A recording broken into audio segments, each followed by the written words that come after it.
Olá, sejam bem-vindos, minhas amigas, meus amigos, ao Maratona LFG. Meu nome é Renato Montan, sou professor de Processo Civil e nesse curto espaço de tempo vou tentar, dentro do possível, passar para vocês o maior número de informações para que vocês possam ter um bom desempenho na primeira fase.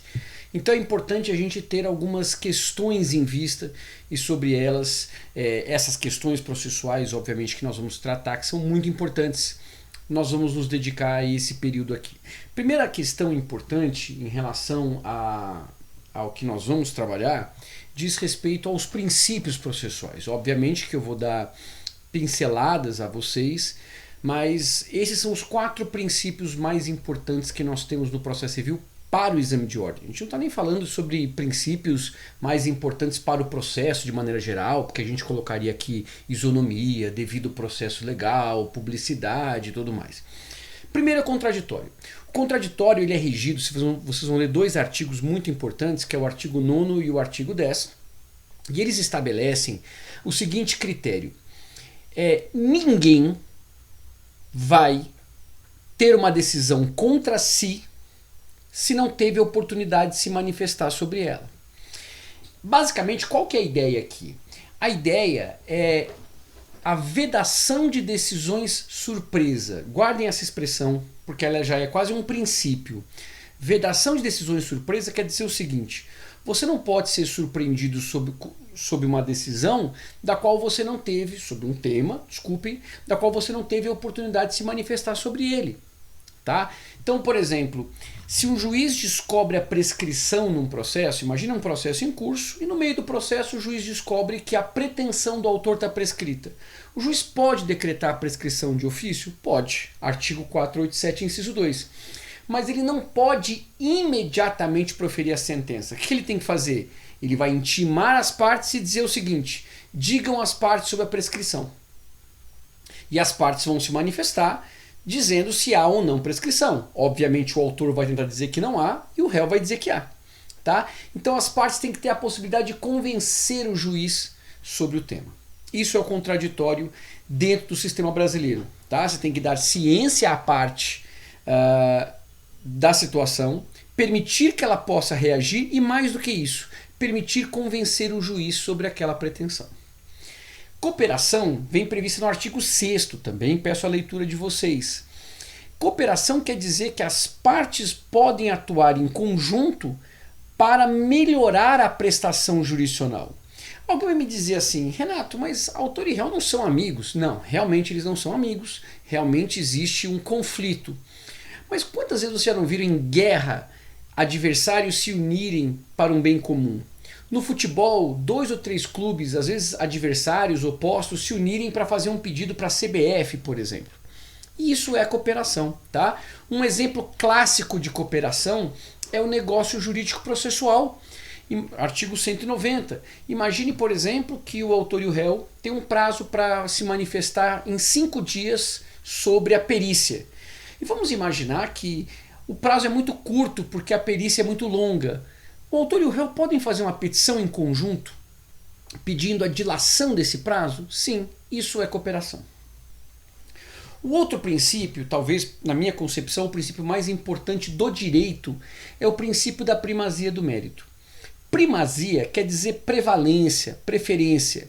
Primazia do mérito quer dizer que o juiz, ao julgar a causa, ele vai perpassar por uma série de questões. Ele vai achar erros, ele vai achar nulidades, ele vai achar vícios. E o que normalmente um juiz fazia? Ele simplesmente extinguia o processo, porque aquele vício não podia continuar. Só que hoje o juiz tem que fazer o quê? Ele tem que fazer o possível para afastar aquele vício e julgar o mérito da causa. Tá? Isso é primazia do mérito, que vem previsto em inúmeros artigos do CPC, apenas a título de curiosidade para vocês poderem ler. Artigo 4º, artigo 139, inciso 9, artigo 282, parágrafo 2º, artigo 277, artigo 317, artigo 488, artigo 932, parágrafo único, tá? E por aí vai, mas só esses que eu já passei para vocês já são suficientes. E o princípio da fundamentação é dizer que o juiz deve fundamentar as decisões judiciais. E para essa situação, meus amigos, eu reporto vocês ao artigo 489, parágrafo 1º. É a parte mais importante da fundamentação, porque ele diz quando uma decisão se considera ou não se considera fundamentada. Então o 489, parágrafo 1º, ele estabelece as situações em que o juiz tem o dever de fundamentar as decisões judiciais. E o 489, parágrafo 1º, diz quando uma decisão não se considera fundamentada. Tá?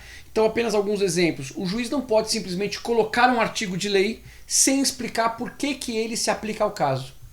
Então, o juiz não pode falar assim numa decisão: indefiro com base no artigo 320 do Código Civil. Tudo bem, ele indeferiu com base nesse artigo, mas ele tem que dizer por que houve indeferimento com base nesse artigo. Tá? Isso é uma condição muito importante para que o juiz aplique essa regra. Tudo bem?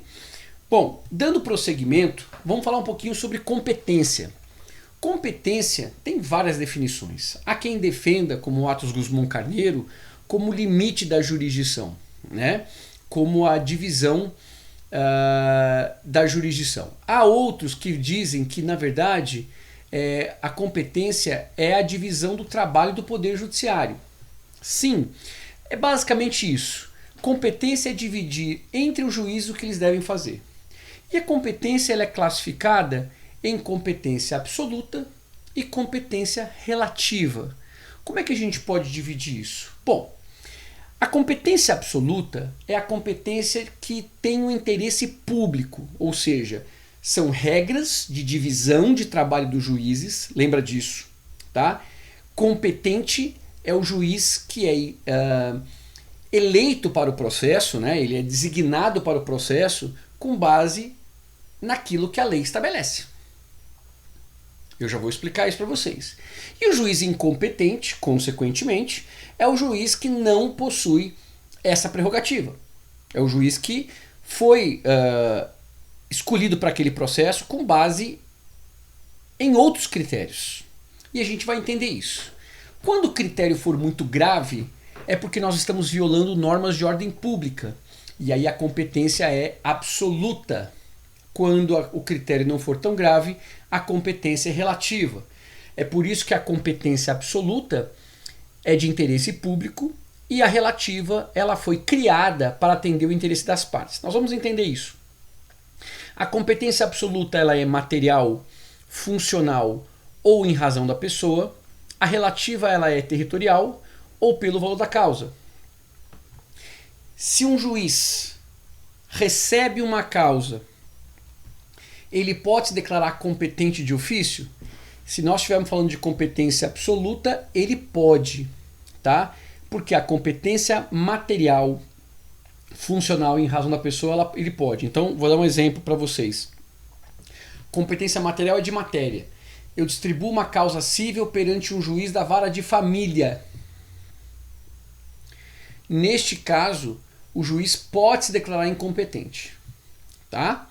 A incompetência relativa, como ela é criada só para ajudar as partes, e aqui nós temos como exemplo territorial e valor da causa, ela não pode ser reconhecida de ofício. Súmula 33 do STJ e artigo 337, parágrafo 5º do CPC. Então veja, se eu, Renato Juiz, recebo uma causa em Porto Alegre, eu sou juiz de Porto Alegre, recebo uma causa que devia correr em Manaus, eu não posso fazer nada. Eu vou fazer o quê? Eu vou ficar quieto. Esperar o réu, se ele quiser, alegar a incompetência relativa em preliminar de contestação. Se ele alegar em preliminar de contestação, artigo 337, inciso 2, eu vou me declarar incompetente, porque o foro competente, naquele caso, por força de lei, é Manaus e não Porto Alegre. Agora, se ele não alegar a incompetência, vamos combinar? Os dois abriram mão da competência. O autor ao propor no domicílio errado, o réu ao não falar nada. Então ocorre o que a gente chama de prorrogação da competência. O juiz que era incompetente se torna competente. Tá? Como é que eu alego a incompetência relativa? Vamos olhar primeiro para a relativa. Em preliminar de contestação, é a única forma, sob pena de preclusão. Já a absoluta, eu posso alegar em preliminar de contestação, mas como é matéria de ordem pública, ela pode ser conhecida a qualquer tempo e grau de jurisdição. E vejam, a incompetência absoluta ela é tão grave que até em rescisória ela pode ser conhecida. Tá? Incompetência absoluta, até em rescisória ela pode ser conhecida. Então, ainda que tenha transitado em julgado o processo, imagina que um juiz absolutamente incompetente está julgando o caso. Termina o processo, eu ainda tenho prazo de rescisória para alegar essa incompetência. Tá? A incompetência absoluta ela não pode ser derrogada e a relativa pode. Derrogar, meus amigos, é dispor, abrir mão. Então olha só que interessante. Eu, Renato, moro em São Paulo. Você também mora em São Paulo. Nós podemos eleger como foro de eleição para o eventual processo nosso, se tiver um processo, a cidade de Guaxupé, Minas, capital, minha cidade também, onde a cidade da minha família. Eu posso? Não, não posso. Claro que eu posso, meus amigos. Estou brincando com vocês. É óbvio que eu posso. O foro de eleição, você escolhe a cidade que você quiser. Então, a competência relativa, as partes podem dispor. Agora, eu e você podemos abrir mão, por exemplo, da... Imagina que eu casei com você. Se algo der errado, vai ser para a vara de família, concordo? A gente pode escolher a vara criminal para julgar nosso caso? A gente pode estabelecer isso no pacto antinupcial? Não.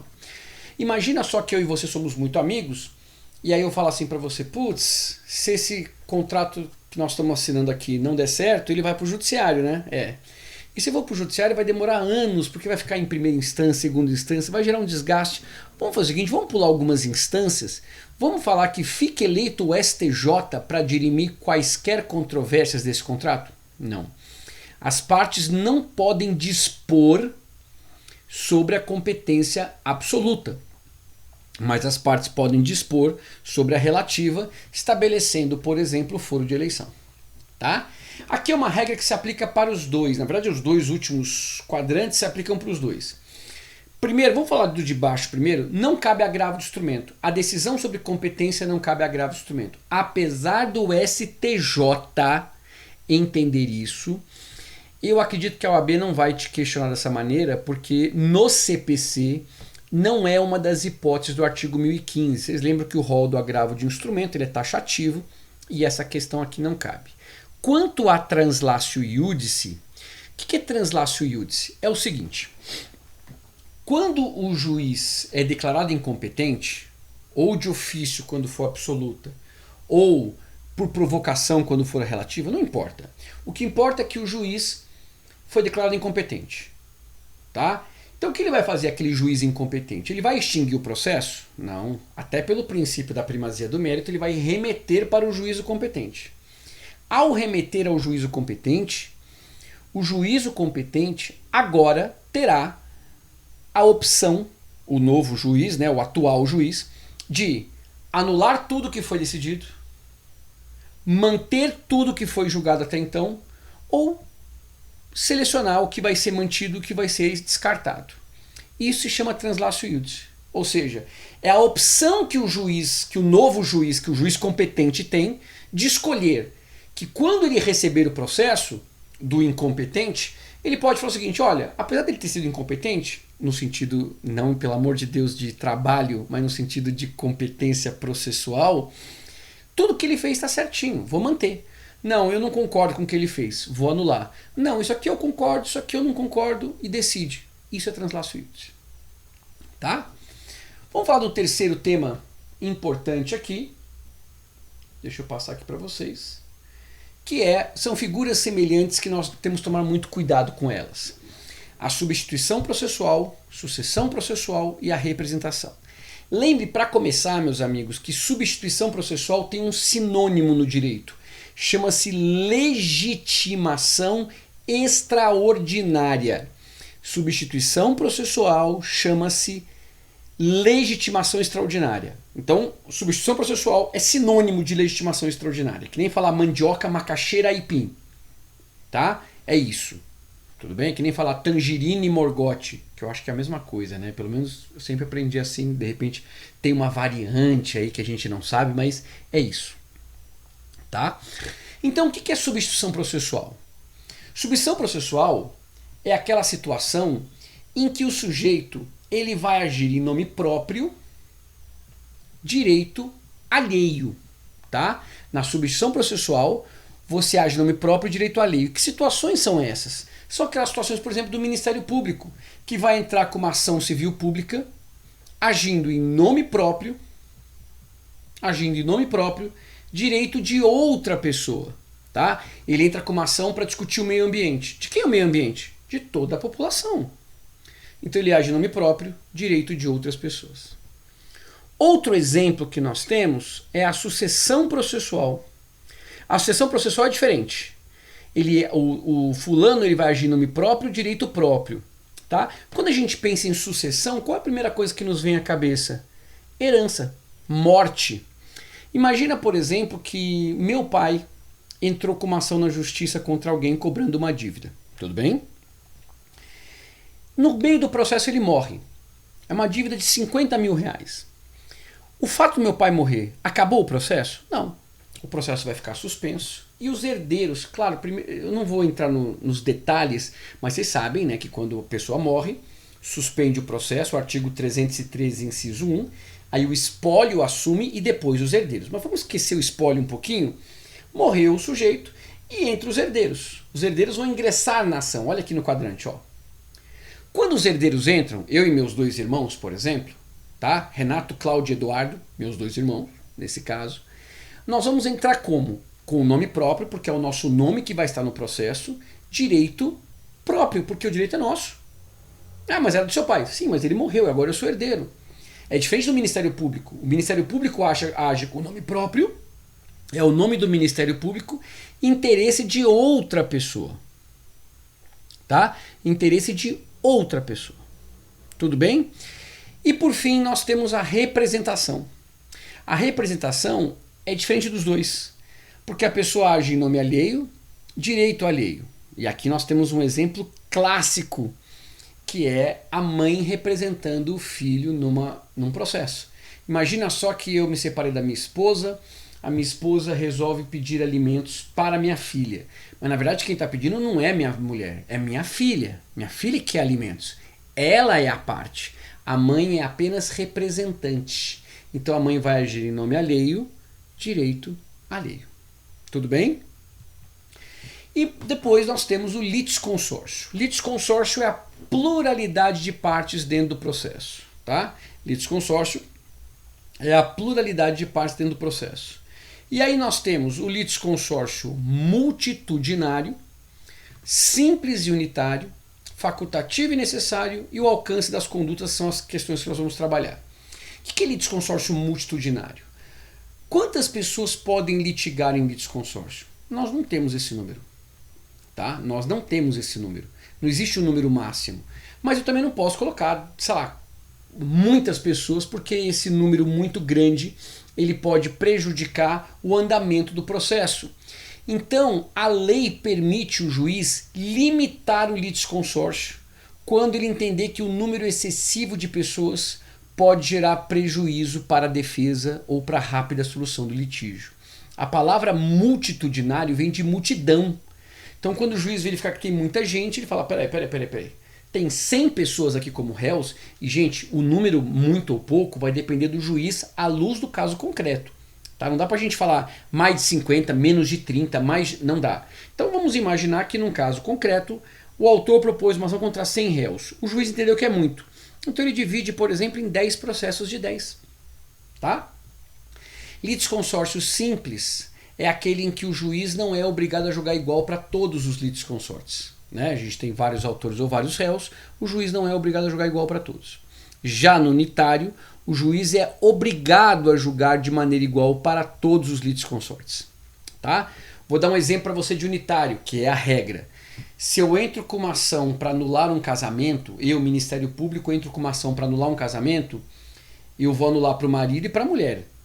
Ou para o marido e para o marido, para a mulher, enfim, eu vou anular para as pessoas que eu quero anular o casamento.